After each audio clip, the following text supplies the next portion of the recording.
It is the summer of 1979, and millions of James Bond fans around the world line up to see Moonraker. The question for legendary Bond producer Cubby Broccoli is, where does James Bond go from here? The answer proves to be simple. 007 needs to come back to Earth.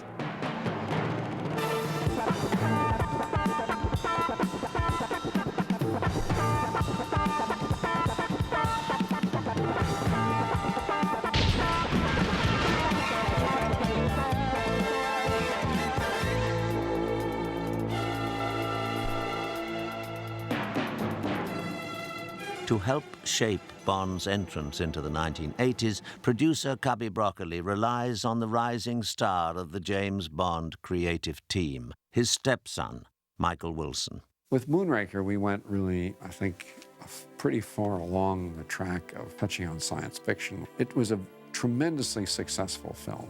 It was one of the most successful in the series, but I had a feeling that if we tried to go down that road, we would just become more and more outlandish until we got really silly. For Your Eyes Only was an attempt to sort of retreat from those excesses. To help make this transition, Broccoli promotes a hard-edged action unit director from 3 previous Bond films, John Glen. When I got awarded the For Your Eyes Only to direct, we had long talks about how we were going to get the character back, get his feet literally back on the ground again. To get the story right, Broccoli and Wilson turned to veteran screenwriter Richard Maybaum.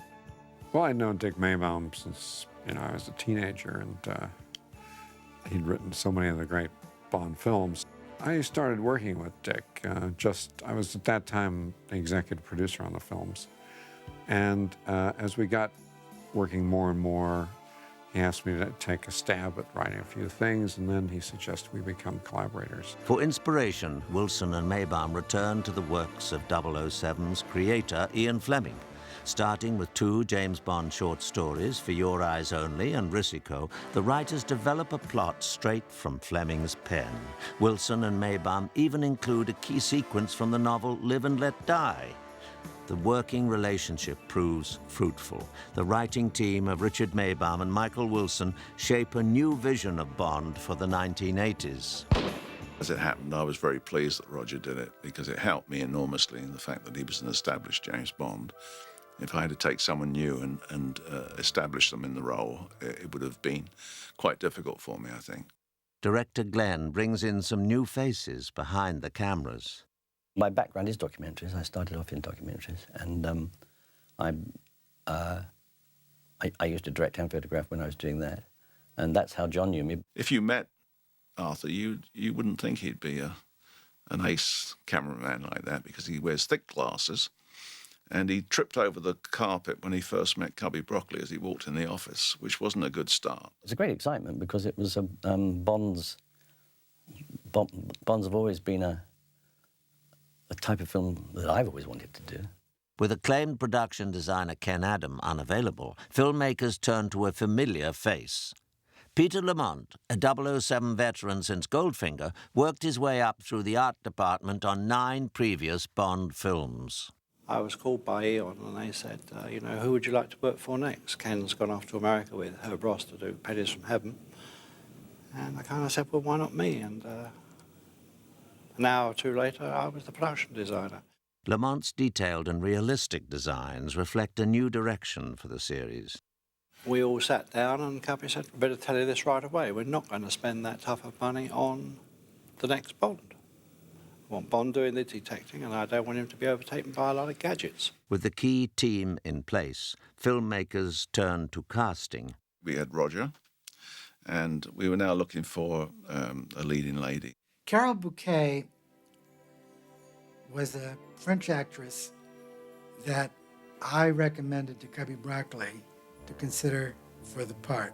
She'd done some French films. She had the most gorgeous hair, and I immediately could see the crossbow sequence, the only Fleming element, and there she was, Melina, I could see her. She has this extraordinary colour eyes. Most attractive, most lovely girl. One of the loveliest people to ever play a Bond lead. The fact that she became the face of Chanel should prove that. The heavy in the Bond is, of course, always of paramount importance to get the right heavy. And on this occasion, we chose Julian Glover. And Julian, I'd had the pleasure of working a couple of times on the set, so it was nice being back with him. Again, good villain, good part. Julian is a very sinister sort of character on the screen. A very good-looking man, in fact. There was some talk about him being a James Bond at one time. He was just too young at the time to play Bond. And then when we got around to using him, he was a little too old. So he played one of the heavies later on. He was a very good actor.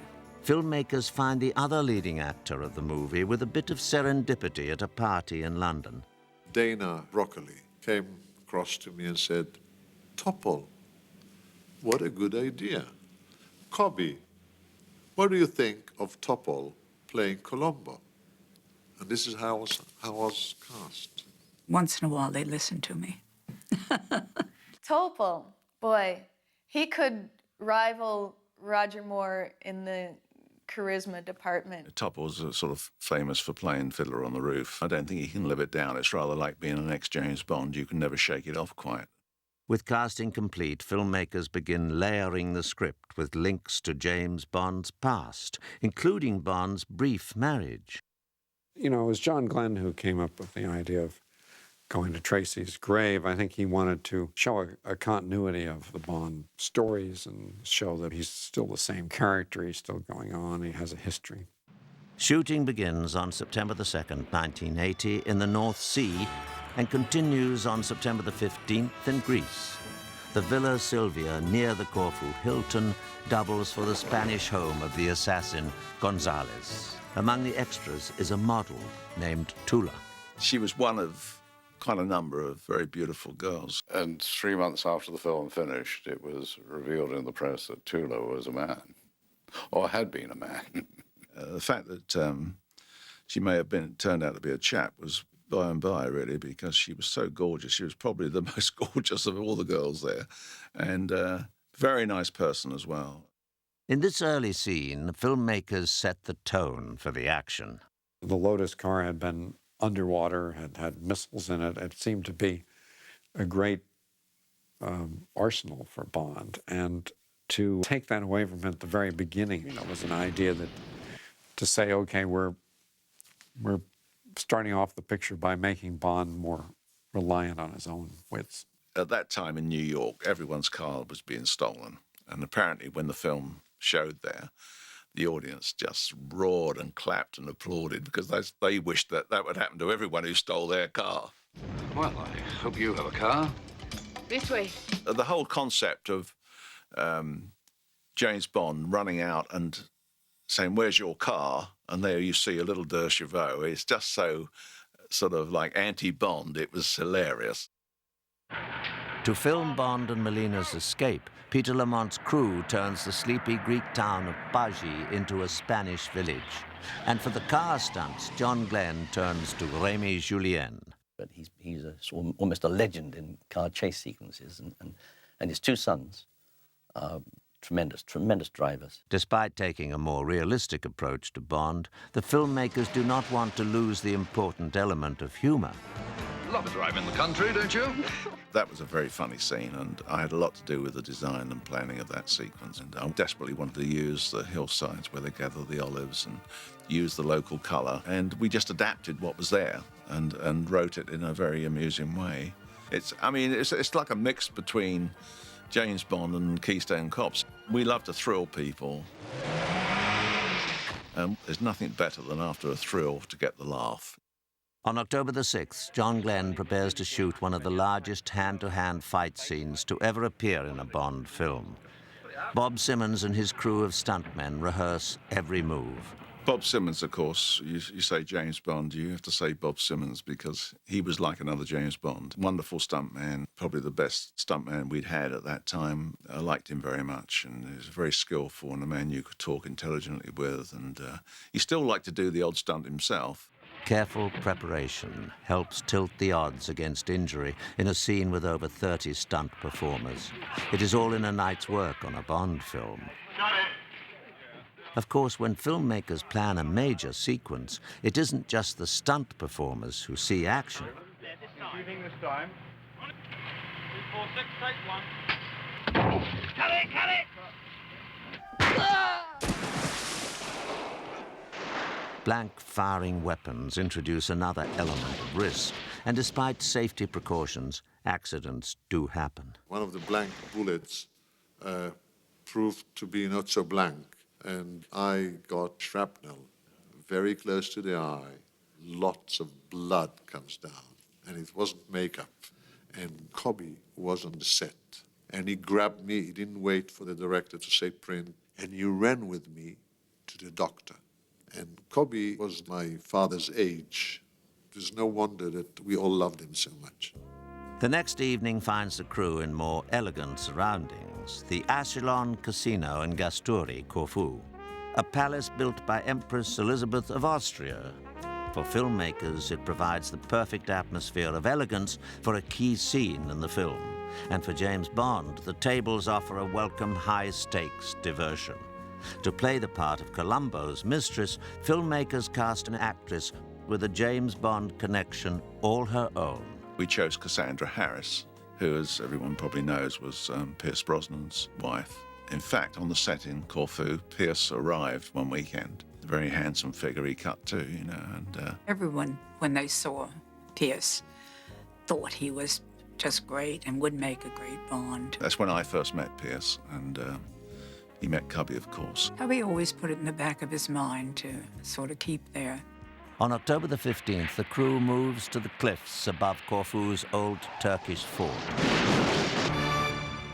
The sequence calls for Bond to kill a man in cold blood.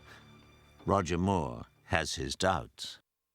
In fact, I thought it was, although it's Bond, I thought it was a bit un-Roger Moore Bond to be that vicious, to kick a car over with somebody in. Well, we had a discussion about it, and I think there was a question about whether we just toss the pin in as if that's enough to unbalance it.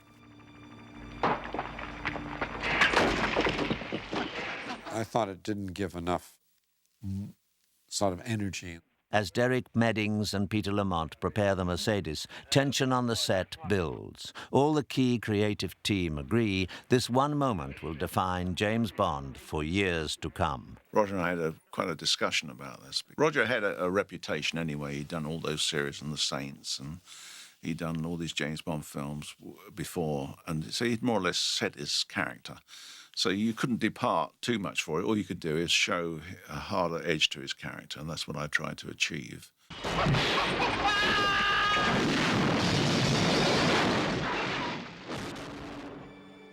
And I think that helped the film. I think this gave him the strength of character, which I was looking for.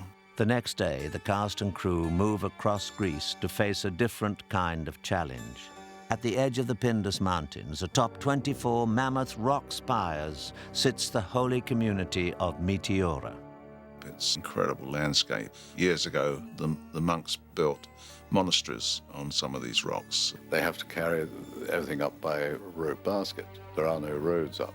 We thought we'd done a deal with the local bishop to allow us to use an adjacent rock. When we arrived, of course, the money that was paid over hadn't reached the local monks, so they refused to cooperate.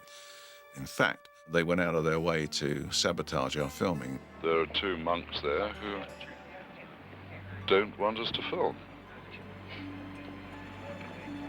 I've no idea why. This caused great consternation among the local inhabitants who lived in the cities, and they were prepared to actually go up and attack the monasteries and throw the monks out. We managed to overcome the problem by building our own monastery on an adjoining rock where they had never built before. The case actually went up to the Greek Supreme Court, and they convened a special body of judges, and they had to decide who actually controlled the right to use the land. Was it the monasteries or was it the local government? And it came out in favor of the local government, so they actually had to decide the issue after all that time. To add verisimilitude to the Cold War climax of the story, filmmakers have a Polish Mi-2 helicopter flown in.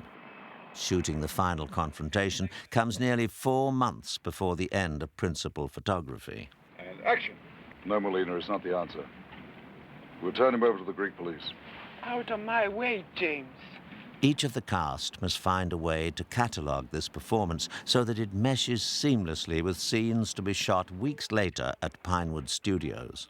Other challenges for the actors are not so cerebral. Roger's not too good on heights. And I had to do a sort of rock climbing and scaling edges of precipices. I've got to climb the other side, right? Yes.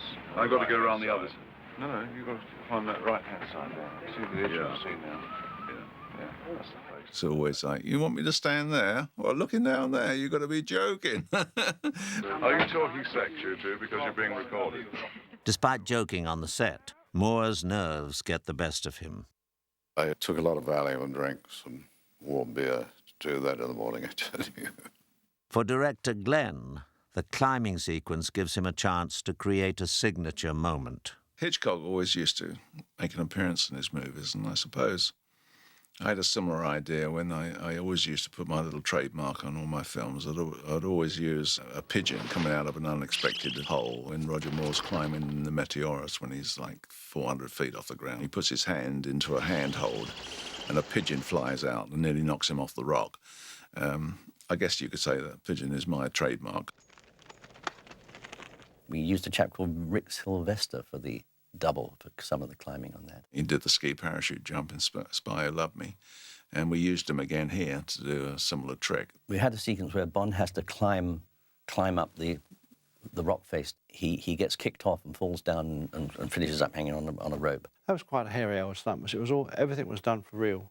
Even if you're on a rope, if you fall far enough, the jerk you get can be very injurious. I immediately went to special effects department. I said, I threw myself on the mercy. You got to save my life. I told them I'm going to do this scene, and I don't know how to do this. Derek Meddings, who was the special effects supervisor, built a trough to arrest his fall. When I got to the end of the rope, we'd move these sandbags in this box. That would these heavy sandbags that would dampen the sudden deceleration, which is what could kill or injure you. When I saw Derek Meddings' rig, I was a bit nervous because it was a real Heath Robinson affair. There was a man risking his life on the end of that rope. The day we got there to the location, there was a funeral procession in the village.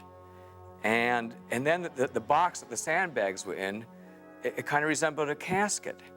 And also from the location site, we had a perfect view of the village cemetery. So you didn't have to be an English major, you know, for the symbolism not to be lost in you. I was worried about this. Letting go for a climber is, in a way, goes against the grain because everything we work and train for is not to let go. On a chilly October afternoon, Rick Sylvester lets go.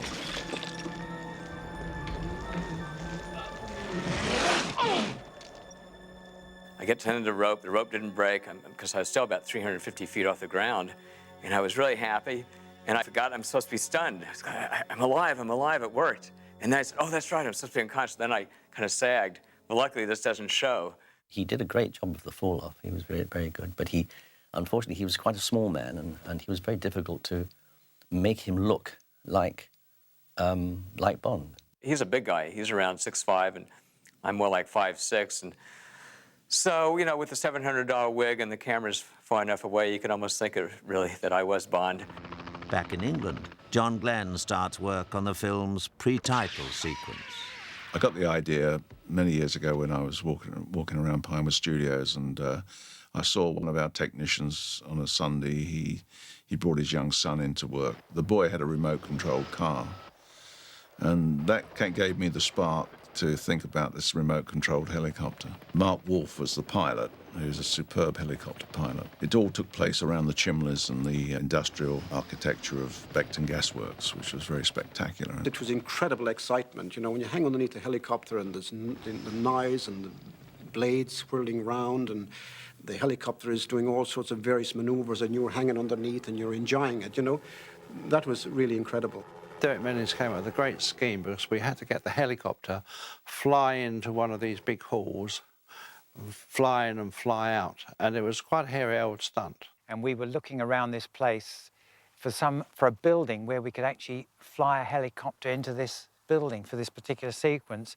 And of course there wasn't one, but there was this enormous building which, had it had an entrance, would have been ideal. So I thought, if we did a foreground miniature to match this building and put the entrance in the miniature, we could use the real helicopter, line it up and fly it, and that's what we did. We had to build quite a major rig with a full-size helicopter on the end with rotors going round, which we mounted on a track going up the inside of the building. We actually put Roger Moore inside this helicopter with the rotors going, and we shot all the exciting scenes inside the hangar where he's trying to find his way out of the building.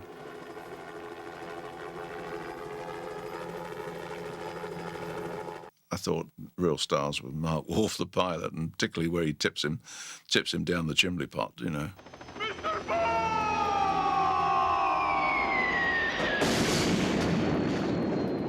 While famed underwater director Al Giddings stages elaborate action in the Bahamas, John Glen and his crew also face water problems in London. Well, first of all, Carol Bouquet wasn't happy underwater. Somewhere along the line, they discovered that she couldn't dive because she had sinus trouble. The problem was, how were we going to get her to look as if she was underwater with Bond? It sort of fell to me to come up with a way of doing it. They shot it in slow motion with wind machine and put on some masks, and we put the bubbles in, and Derek made them fit, and it worked like a dream. I think it fooled many people, actually. After celebrating New Year's in London, the crew moves to the jagged peaks of the Dolomites in the Italian Alps. To play the young, but not so innocent, skating protégé Bibi Dahl, the filmmakers cast real-life skating star Lynn Holly Johnson. Such a sweet girl, but absolutely worried the life out of me because I thought I was getting a bit long in the tooth even then, to be seen on the screen with a girl who was under 20. Oh, Roger. He's just a madman. He is a nut. I don't think there's anybody in the world who loves his job more than Roger. I mean, he had 007 down. Moore not only has to appear on screen with Lynn Holly, he has to ski next to a vivacious champion athlete. To do close-ups of me, they had me sort of locked in on the back of a sled.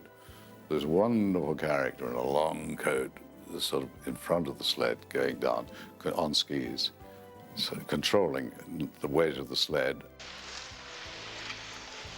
It's hard to balance on a sled. For the more strenuous work on the slopes, John Glen turns to German ski champion and filmmaker Willy Bogner. Bogner helped create snow sequences for On Her Majesty's Secret Service and The Spy Who Loved Me. I had already done 2 Bonds before, and for Your Eyes Only, the big challenge was obviously to top the sequences, and I had the opportunity also to write the sequences by that time. He and I, between us, and Michael as well, devised this scene which you see in the film. Willie is this little man with the energy of 50 men. And he just has a vision of what he's going to shoot, and it doesn't matter how many times it takes to get that. He's going to get that shot, and he's going to have those explosions go off perfectly, and the skier just missing it perfectly. He had a pair of skis that had, skis go up on the front. His went up on the front and the back, so he could ski forward and backwards. He used to have a camera that went between his legs. It was amazing to see him at work.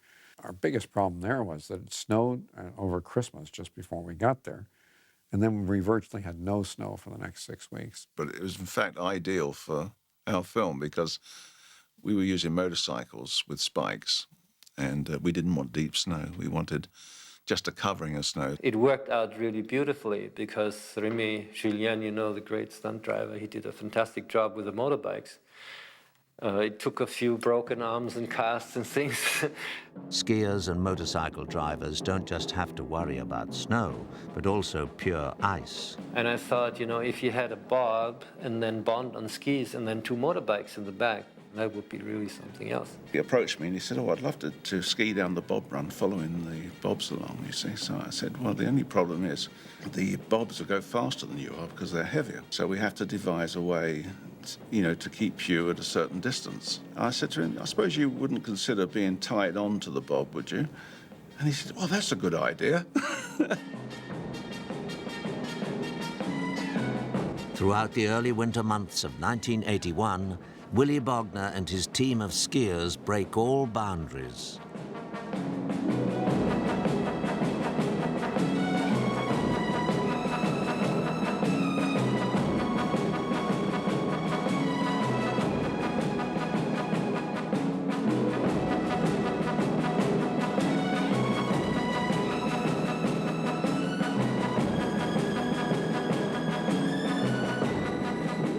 Filmmakers John Glen, Michael Wilson and Cubby Broccoli, the risk is just as real. At stake, the fate of the world's most popular fictional character.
When For Your Eyes Only premieres on Wednesday, June the 24th, 1981 at London's Leicester Square Odeon Theatre, critics and fans alike hail the return of the classic James Bond. The film is an instant smash and sets the course for 007 throughout the 80s.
Dry